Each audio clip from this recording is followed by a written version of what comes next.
The card was Lily's idea. She had spent 3 evenings on it. I know because I sat at the kitchen table with her while she worked, drinking my coffee and pretending to read the paper so she wouldn't feel watched. She used the good colored pencils, the ones I'd bought her for her birthday, and she drew the hospital's front doors the way she saw them, big and golden, with sunlight coming through the glass and little people walking in and out, some of them in wheelchairs, some of them holding flowers. At the bottom, in her careful 9-year-old printing, she wrote, "For the kids who have to stay, so they know someone's thinking about them." I didn't say a word about it. I just folded the paper carefully when she was done and put it in my shirt pocket over my heart. The annual gala was held in the East Ballroom of the Meridian, a hotel I had worked in twice years before when I was doing contract maintenance for a property group out of Charlotte. That night, I wasn't a guest. I was on the facilities crew, same as every year, black uniform, radio on my hip, responsible for the service corridor and the back-of-house equipment during the event. It was good work, steady. I had arranged with my supervisor, Carl, to bring Lily in through the back entrance during the first hour so she could drop off her card at the children's ward donation table. She had asked to come for weeks. I wasn't going to tell her no. We came through the kitchen corridor right at 7. Lily had on her blue dress, the one with the white collar, and her good shoes, and she was carrying the card in a manila envelope she'd addressed herself. She walked with both hands holding it flat, like it was something that could spill. I kept my hand near her shoulder without touching, just in case. The donation table was set up along the east wall of the ballroom, between the bar and the silent auction. I had the route planned, in through the service door, straight across the back edge of the room, drop the card, back out. 60 seconds, maybe. Lily had been patient and quiet the whole drive over, and when she saw the ballroom, the lights, the round tables with their white linen, the chandeliers, she stopped walking for just a moment. Just one moment. Then she squared her small shoulders and kept going.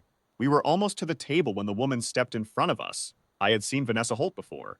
She was the COO of Aldrin Medical Partners, the group that co-sponsored the gala each year, and she moved through a room the way certain people do, like the space belonged to her and everyone else was visiting. She was in a charcoal suit, a glass of champagne in one hand, and she was not looking at me, she was looking at Lily. "Excuse me," she said. Not a question.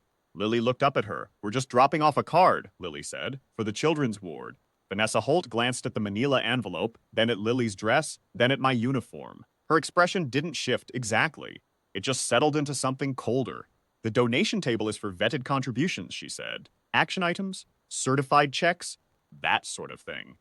She plucked the envelope from Lily's hands with 2 fingers, lifted the flap, and slid the card out just far enough to see it. A hand-drawn picture. Colored pencil. She slid it back in. "This isn't really the venue for this," she said, and held the envelope back out toward Lily without looking at her again. "The children's ward has a suggestion box at the main entrance. That might be more appropriate." Lily didn't move. She was 9 years old, and she had worked 3 evenings on that card, and she did not understand yet what had just happened to her. I understood it perfectly. I took the envelope from Vanessa Holt's fingers gently, and I put it back into Lily's hands. "Thank you for your time," I said. "While I have you," Vanessa said, turning to me now as though the conversation with Lily were already finished. "Facility staff aren't supposed to bring personal guests into the ballroom during event hours. I'll need you to take her back through the service entrance. If this becomes a pattern, I'll be speaking with your supervisor." I looked at her for a moment, not with anger, just long enough for her to know that I had heard exactly what she said. "Yes, ma'am," I said. I put my hand on Lily's shoulder and walked her back the way we'd come. She didn't cry until we were in the car. Not big tears, just quiet ones, the kind that surprise you. She looked out the passenger window and said, "Was it not good enough?" I reached over and covered her hand with mine. "It was perfect," I said. "Some people aren't ready for something that good." She thought about that for a little while. Then she said, "Will you take me to the children's ward? The real one, so I can give it to them myself." We went the next morning. A nurse named Patricia taped the card to the wall in the common room, right at eye level, where every child who came through could see it. Lily stood back and looked at it for a long moment. Then she took my hand and we went home. I didn't think much more about Vanessa Holt after that. I had work to do, and Lily had school, and the days had their own rhythm. What I did think about occasionally, the way you think about old paperwork you know is somewhere in a drawer, was the promissory note. 14 years earlier, when Aldrin Medical Partners was still called Crestfield Health Associates, and was a failing 2-office practice trying to buy its first dedicated, building, I had been one of 4 private investors who put up the secured lending. The others had sold out their positions over the years. I had not. I held a note worth just under $4 million, tied to the deed on the building where Aldrin now operated its regional headquarters. It renewed every 7 years. The next renewal was in 11 days. I had a lawyer named Bernard who handled my investment paperwork. I was not the kind of man who talked about money. I drove a '09 pickup, and I did maintenance work because I liked the work. I liked things that were broken being made right, and because Lily was in the school district I wanted her in, and the hours fit. No one at the hospital gala had any reason to know who I was, and I had no interest in telling them. Bernard called me on a Thursday afternoon. The Aldrin refinancing application came through the title company, he said. They need the note holder's consent and signature to proceed. I wanted to flag it before I responded. Who submitted it? I said. Vanessa Holt, QO. I sat with that for a moment. Give me a few days, I said. 2 mornings later, she came to the maintenance yard where I was checking a compressor unit before the morning shift. I heard the car first, a sedan, too clean for the lot, and then her heels on the gravel, and then her voice. Mr. Callum. I set down my wrench and turned around.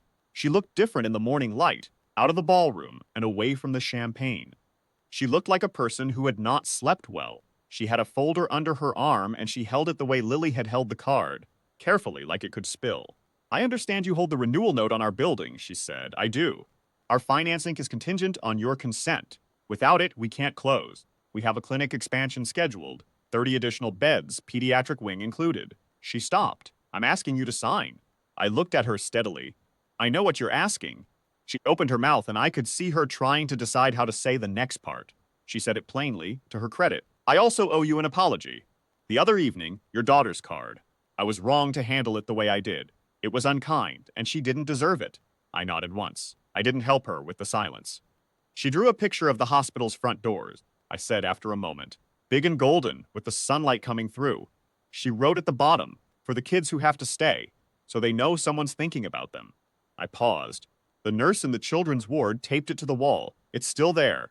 Vanessa Holt said nothing. Something moved across her face that I hadn't seen there before. I'll sign, I said. Not for the refinancing, and not for you. For the pediatric wing, and for the children in it. I picked up my wrench. Have Bernard send me the papers. She stood in the gravel lot for a moment after I turned back to the compressor. I don't know exactly what she was thinking. I hope it was something worth sitting with. I signed the documents on a Tuesday. Bernard filed them the same afternoon. The refinancing closed. The pediatric wing went ahead, and I never heard from Vanessa Holt again.